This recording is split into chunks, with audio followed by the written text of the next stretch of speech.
My name is James Hunter, and last Christmas, I learned the real meaning of being mature. It started 2 weeks before the holidays.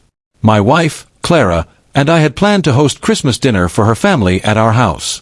I'd already ordered the turkey, strung up the lights, and even fixed the old fireplace she loved so much. Then, one evening, as I was setting the table, Clara walked in holding her phone. She said casually, "Oh, by the way, my ex, Evan, is back in town. He's joining us for Christmas dinner. Be mature about it, okay?"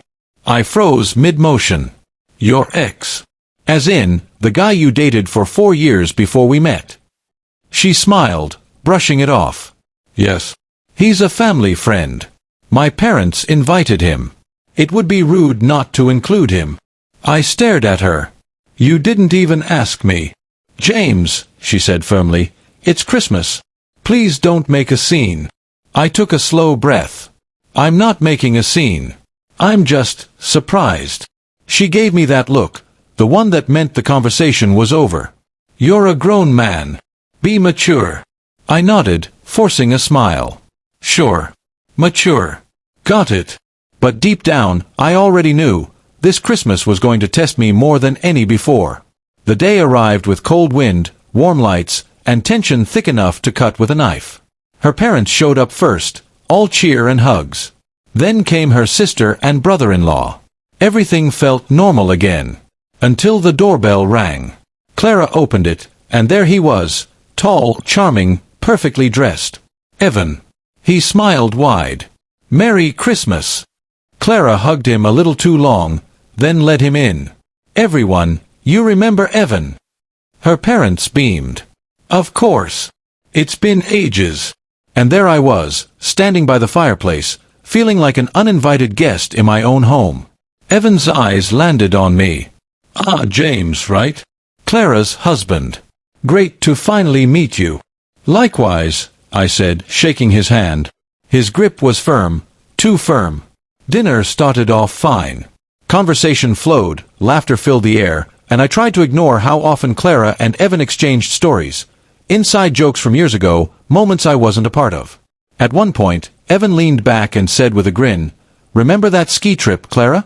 You nearly broke your ankle, and I had to carry you down the slope." Everyone laughed. I just smiled politely. "Sounds like quite a trip." Clara chuckled. "Oh, those were fun times." Then she caught my eye, and for a second, maybe, realized how that sounded. After dinner, everyone gathered in the living room. I started serving coffee and desserts.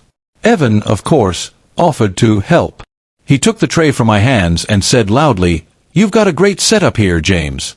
Must be nice having Clara keep things running." I replied evenly, "Actually, I designed this house myself. I'm an architect." He blinked. "Really? Impressive.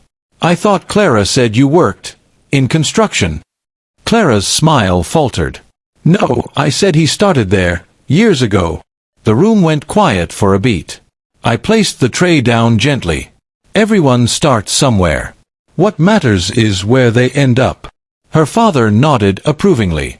"Well said, son." Evan forced a laugh. "Of course." Later, as everyone opened gifts, I excused myself to the kitchen to bring out dessert, a chocolate soufflé I'd been perfecting for weeks. When I returned, Evan was showing Clara photos on his phone. They were close, too close. I didn't interrupt.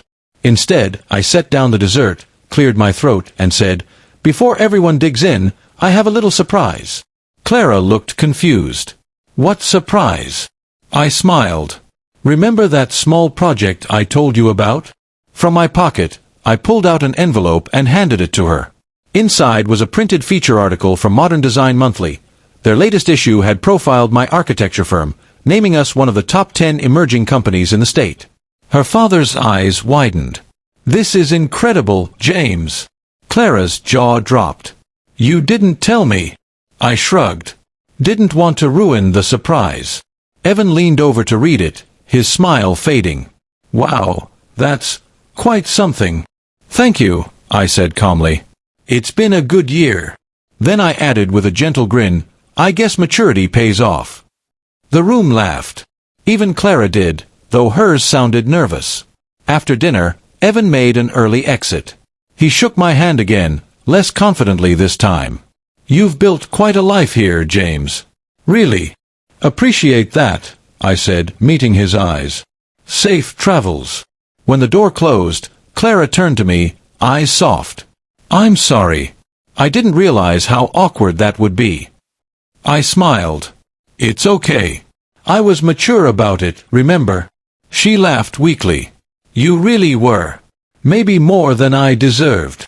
I looked at the twinkling lights, the family chatter in the background, and said quietly, "Maturity isn't about staying silent. It's about knowing your worth, and letting others see it." That Christmas, I didn't need to argue or prove anything. The moment spoke for itself.